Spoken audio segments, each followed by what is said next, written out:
Help support the show by joining the Patreon or becoming a YouTube member. Also, hit that like button and subscribe if you want more Browns-focused content. All right, so the Browns are going to practice for the first time this week, I believe, today, which means for the first time since OTAs, we're going to get a look at Quinshon Junkins back in brown and orange because he is supposed to be practicing this week.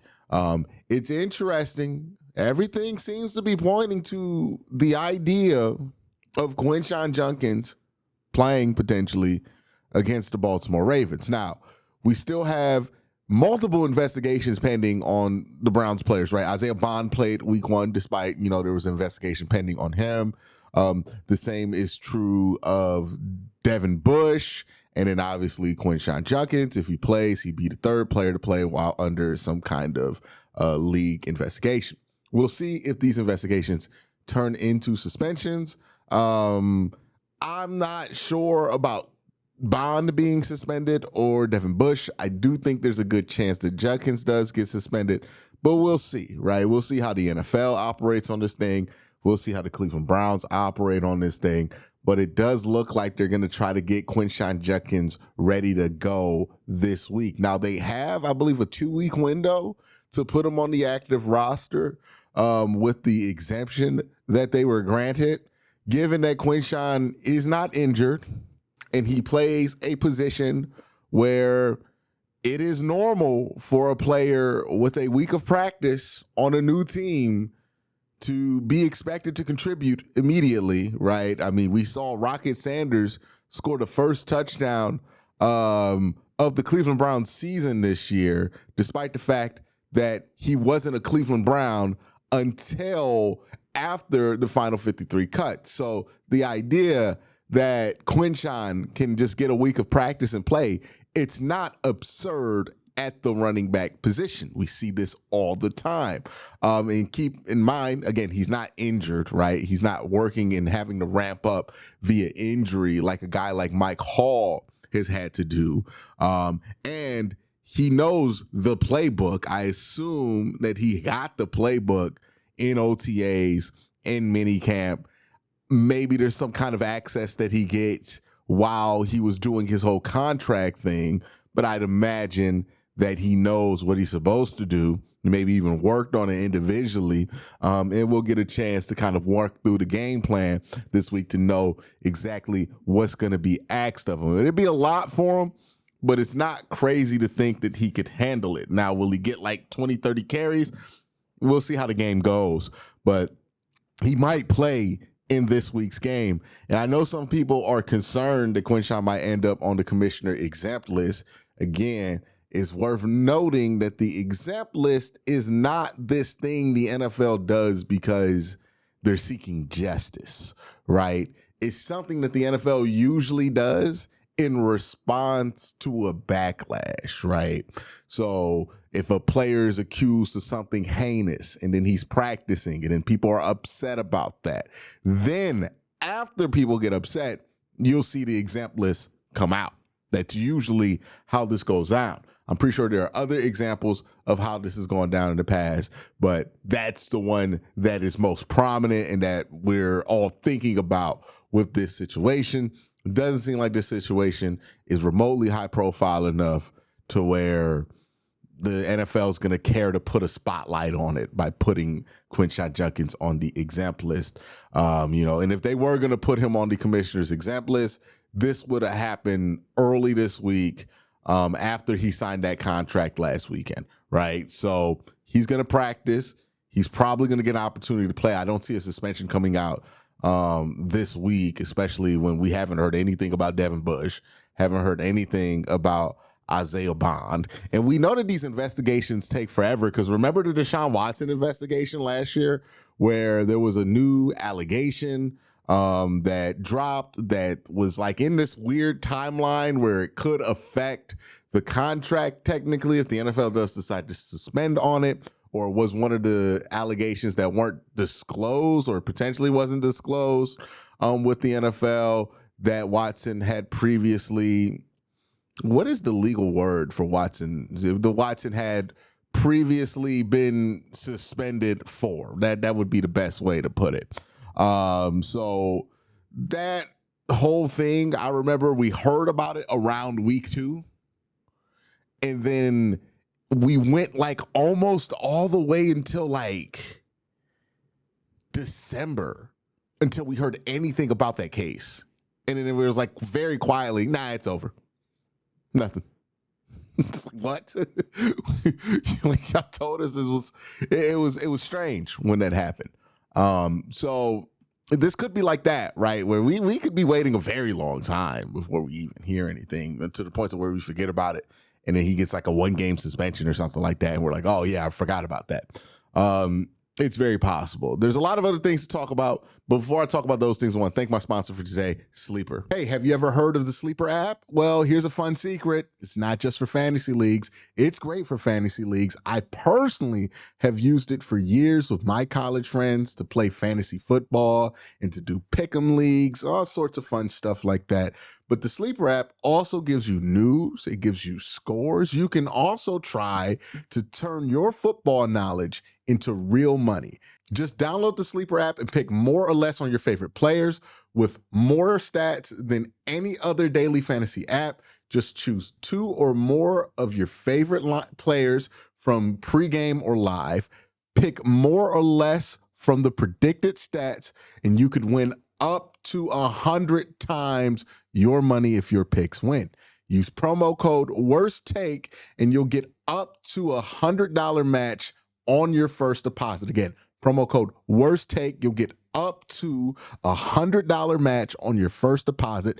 Terms and conditions apply. Links are in the description. So the reason people are confident that Quinshon's coming back and potentially even playing in week 2, and that would be a huge boost, right? Are because of the roster moves that the Cleveland Browns have made, right? So Cole Strange got poached from the Cleveland Browns practice squad.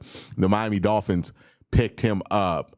Now, he was a guard that was drafted very highly, former first-round pick of the New England Patriots.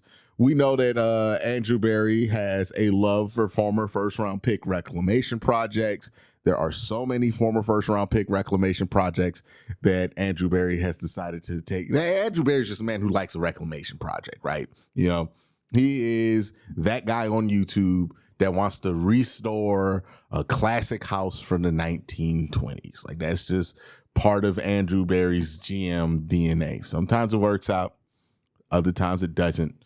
But it really doesn't matter how many times it doesn't work out, because when you're doing restoration stuff like that career restoration stuff like that, it's already a given that it's not going to work.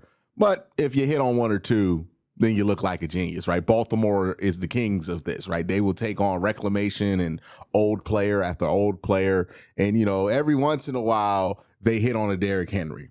Most of these guys kind of just like wash out, but every once in a while they get a Derrick Henry and they get a huge boost there. So that's kind of, the idea that Kevin and Andrew Berry kind of commit to. Cole Strange was picked up by Miami because they are in desperate need of help.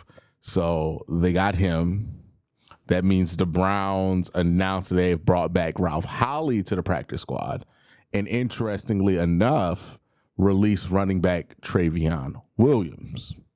Which the reason they would do that is to open up a space on the practice squad so that whoever they cut next, and it's going to be interesting who they cut next, can slide onto that practice squad.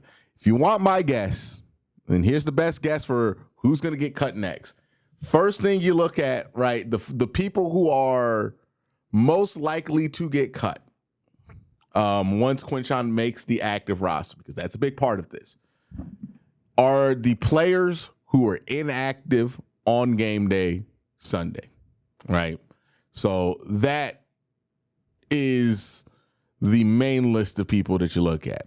So if you go through that list of players who did not play in week 1, I'm going to bring up the list right now. Shedeur Sanders, Mike Hall. Clearly Mike Hall was inactive for injury reasons. Zach Zinter, tackle KT Leviston, and wide receiver Gage Larvin. Obviously, Shedeur Sanders is not going to get cut to make space for Quinshon Junkins. I'll be very, very, very, very surprised if Judkins kicks Shedeur Sanders off the roster, given that the Browns don't have an emergency quarterback and would have to then use another roster spot to promote Bailey Zapp to emergency quarterback. Remember, during the pandemic, the NFL allowed you to use a practice squad quarterback as an emergency quarterback. But after the pandemic, they axed that rule. They kept the emergency quarterback rule, but you got to have it on the active roster. So you have to be on the active 53.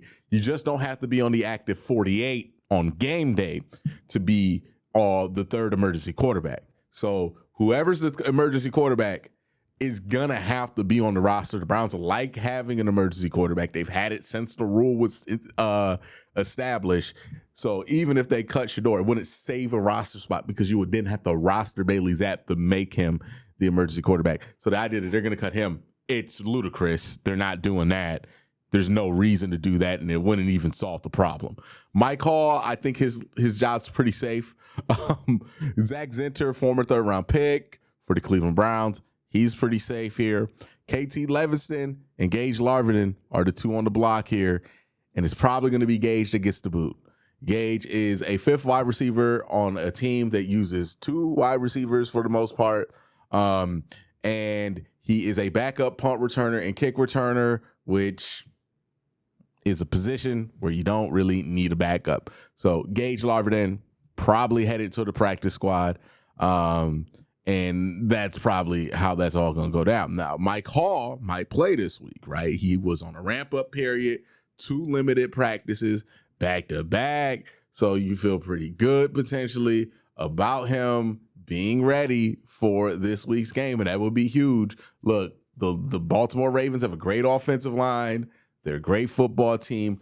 The more missiles you can shoot at that team, the better, and especially an athletic guy like Mike Hall will be very helpful in this game versus Baltimore. So injury-wise, availability-wise, things are looking up for the Cleveland Browns. It looks like you might get Quinshon back. Looks like you might even get Mike Hall back. Be interested to see who gets pushed off the active roster because of that, because they're going to have to push some guys off.